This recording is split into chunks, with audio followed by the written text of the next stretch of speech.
সুপ্রভাত। আজকে এই মুহূর্তে আমরা রয়েছি পূর্বস্থলীর পাখিরালয়ের একটা ঝিলে। তো সকালটা তাড়িয়ে উপভোগ করছি। দুটো কথা আপনাদের বলি।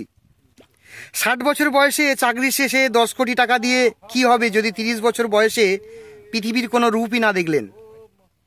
এই অনুভূতি বলে বোঝানো যাবে না। সময় থাকতে ভ্রমণ করুন, টাকা ফিরে আসবে, সময় ফিরে আসবে না। দৃশ্যটা দেখুন, একটা খাড়ির মধ্যে দিয়ে আমরা পশ্চিমবঙ্গের অ্যামাজন যাকে বলা হয় সেইখানে যাচ্ছি পরিযায়ী পাখি দেখতে, নদীর সঙ্গমস্থল দেখতে। আর এই নৌকাতে এই মুহূর্তে নৌকায় বসে রয়েছি আমরা। নৌকা ভ্রমণ চলছে, আমরা দুটো নৌকা ভাড়া করেছি। আমি ক্যামেরাটা আস্তে আস্তে আমার বন্ধুদের দিকে ঘোরাচ্ছি। এরা রয়েছে, সবাই রয়েছে। হ্যাঁ গাইস, পিছনে আমাদের নৌকা, সামনে আমাদের নৌকা। এই নৌকা ভ্রমণ করছি আমরা।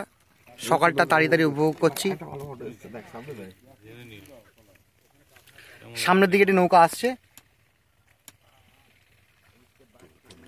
আজকে সকালটা তাড়িয়ে উপভোগ করছি আমরা পাখিরালয়ে এসে নৌকা ভ্রমণ দিয়ে। নৌকা বিহার করছি পূর্ব বর্ধমান পূর্বস্থলী পাখিরালয়। সঙ্গে থাকুন, দেখতে থাকুন। আরও ভালো ভালো ভিডিও, আরও ভালো ভালো ছবি দেখাতে থাকবো।